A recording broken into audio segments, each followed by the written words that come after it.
کتاب انزلناه الیک مبارک لیدبروا.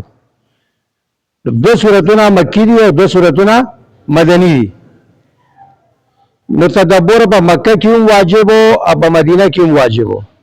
په مکه کې څوک مشرکان او په مدینه کې څوک مسلمانان، یهود، نصارا او منافقین.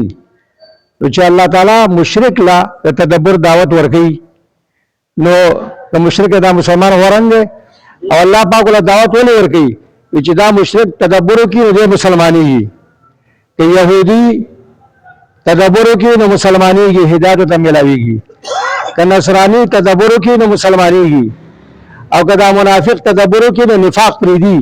دیو جوړ تدبر حکم ورکړي کنه. نو د دې زمانه مسلمان چې قرآن مطالعه کوي دی به کافر کیږي او دی به گمراه کیږي. دا خو چرته هم نشي کېدی. دو سورتونه مکی او دوه مدني.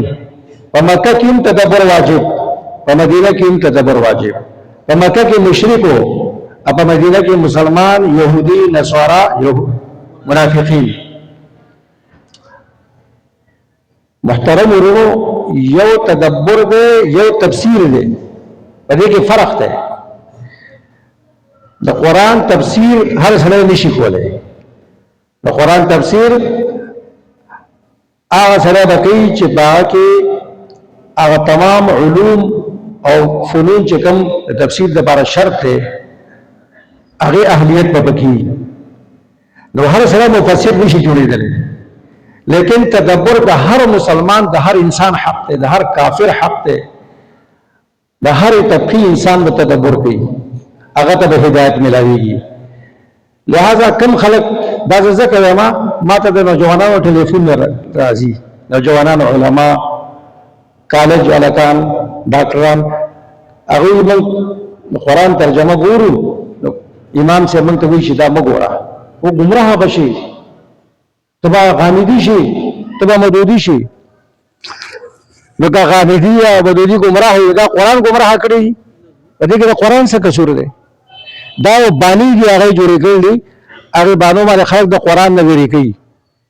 په دې وخت کې د ټولو نه لوی جرم سره د مسلمانانو چې هغه د قرآن کریم باندې ځان پوه کولو کوشش نه کوي. دا مليانو کتاب نه، مسلمانانو کتاب دی. هر مسلمان به قرآن باندې ځان پوه کوي د خپل حساب سره. ترجمه به هم ګوري، علما په درسونو کې به هم کړي. تاسو په دې محله باندې د الله ډېر رحم دی. مولانا عاصم صاحب ان شاء الله آئنده سره نه قرآن شروع کوي. داسې وخت راشي چې پورا قرآن به ختم به هم کوي ان شاء الله. نو دا ستاسو لپاره ډېر لوی اعزاز دی او د دې ټیم انتخاب ماشاء الله دې وخت کې دومره خلک ناست دی او خلک روزګار دی. دا ستاسو د سهولت لپاره. نو چې تاسو قدر کوئ ان شاء الله الله تعالی به تاسو له دنیا آخرت ښایسته کړي. څوک چې د قرآن سره ژوند تېروي، د قرآن لپاره ژوند تېروي، الله تعالی د هغه عزت هغه له عزت ورکوي او د هغه سیرت اوچتېږي او د هغه کارونه اسانېږي او د هغه په عمر کې او په هر شي کې برکت راځي، ځکه کتاب برکت والا دی. الله تبارک وتعالی دې موږ له د عمل کولو توفیق راکړي. الله دې موږ قرآن کریم سره وابسته کړي. ربنا تقبل منا انك انت السميع العليم. تب